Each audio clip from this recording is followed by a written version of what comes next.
Bouh! Salut les poulets, c'était 6. Tous les jours, des personnes disparaissent en raison de fugues, de crimes ou d'enlèvements. Les pauvres que c'est triste. Mais rassurez-vous, on arrive souvent, même pratiquement toujours, à trouver des explications. Cela dit, il y a quelques exceptions. Et oui, sinon ce n'est pas drôle. Il arrive effectivement que des personnes disparaissent sans laisser de traces. Aucune trace, même pas une moule. Mais comme vous le savez déjà, à part pour les nouveaux, d'ailleurs bonjour à vous, abonnez-vous, merci. Comme vous pouvez déjà le savoir, j'ai une vision qui s'étend sur toute la superficie de la Terre. Je peux donc voir sans problème les sujets les plus mystérieux. Et sur cette vidéo, je vous ai collecté 4 disparitions très mystérieuses et qui méritent d'être évoquées sur cette vidéo. Je précise également qu'il y aura peut-être des screamers sur la vidéo. Moi, je suis malhonnête.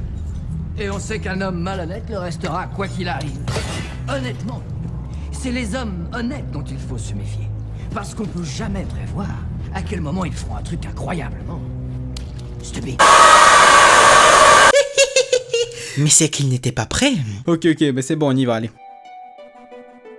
En 1953, aux États-Unis dans le Michigan, ou plus exactement au-dessus du lac Supérieur, un opérateur avionique aperçoit à l'aide d'un radar un objet volant non identifié volant à une vitesse de 800 km/h. Pour lui, le phénomène est anormal. Il décide alors de faire quelques vérifications. Il apprend via des contrôleurs de d'autres bases aériennes qu'il n'y a aucun avion militaire ou civil qui vole à ce moment précis. Le lieutenant Félix Moncla décide alors d'aller rejoindre l'OVNI. Quelques secondes après, les opérateurs voient quelque chose de vraiment chelou sur leur radar. Ils observent un fusionnement entre les deux objets. Suite à ça, tous les deux disparaissent comme par magie des signaux radars. Deux enquêteurs ont fait des recherches pour retrouver ne serait-ce qu'une petite trace du pilote, de l'intercepteur et de l'objet qui aurait pu être la cause de cet incident. Et aujourd'hui, le mystère persiste encore.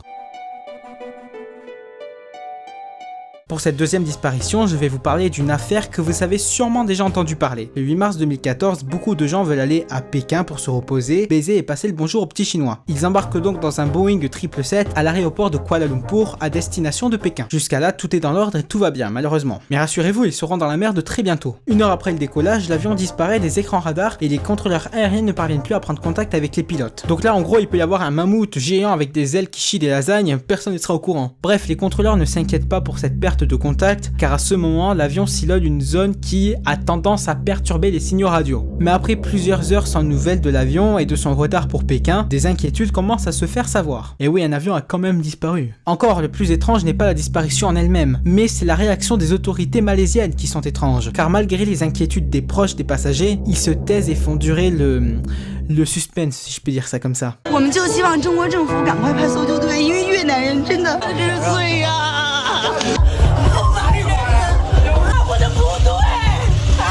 Bref, aujourd'hui aucun corps ni épave n'a été retrouvé. L'affaire du vol 370 est donc non résolue et les recherches suspendues. L'avion est donc considéré comme disparu. Sur ma vidéo du triangle des Bermudes que vous pouvez voir ici, j'aborde l'histoire du péril du vol 19 qui s'est produit à l'intérieur de la zone. Et on peut dire que l'histoire est tout de même étrange. Bon, je vais vous reconstituer les faits, donc soyez attentifs, sinon je mets un screamer. Le 5 décembre 1945, dans une belle journée, 5 avions Avenger font des exercices de voltige et de bombardement. Bon, les gars sont des expérimentants en la matière et font ça tous les jours, donc normalement pas de problème, ils peuvent se branler tranquille. Le commandant Charles Taylor leur donne les instructions et le plan de vol. Les avions devront faire des virages et bombarder vers le Grand Bahamas.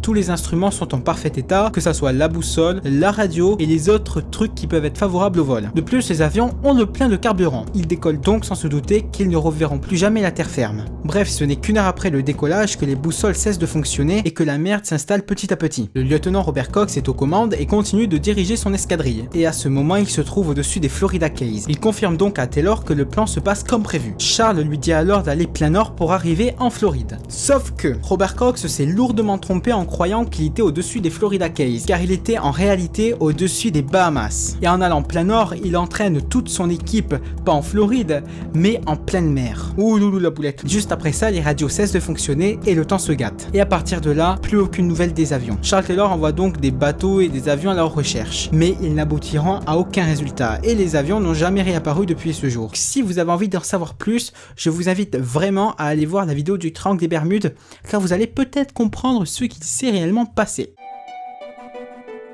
pour encore parler d'un incident aérien, je vais vous invoquer là une affaire vraiment étrange. Le 21 octobre 1978, un jeune pilote âgé de 20 ans disparaît mystérieusement pendant un vol. C'est à bord d'un Cessna 182 que Frédéric Vélantige décolle de l'aéroport de Moorabbin à 18h19. Il doit normalement faire un aller-retour jusqu'à King Island situé à 200 km de là. L'histoire de ne rien se prendre dans la gueule, il s'assure qu'il n'y a aucun appareil qui sillonne sa zone de vol. Il contacte donc la tour de Melbourne pour en être sûr. Un contrôleur lui confirme qu'il n'y a effectivement aucun autre appareil que le sien qui sillonne sa zone de vol. Mais juste après ça, il aperçoit un engin étrange qu'il ne parvient pas à identifier. Il évalue son altitude à 1500 mètres environ et précise que l'objet dispose d'une lumière verte métallique. À 19h12, il affirme qu'il ne peut toujours pas identifier l'objet à cause de sa vitesse excessive. Ensuite, des grincements métalliques se font entendre en couvrant la voix de Frédéric. Et à partir de là, le contrôleur n'aura plus son signal. Des secours sont alors envoyés pour rechercher l'homme et son avion, mais les recherches n'aboutissent encore une fois à aucun résultat. Et à ce jour, Frédéric est toujours porté disparu. Depuis toutes ces années, comment aucun débris n'a pu être découvert? Et quelle est cette chose qui a tant intentionné le pilote? Et si vous avez des réponses ou bien des théories à me proposer sans regarder sur Google, proposez-moi tout ça dans les commentaires. Je vous lis tout et je vais répondre à tous, ok? Voilà, donc lâchez-vous. Allez, je vous laisse et attention à ne pas disparaître en route. Allez, salut!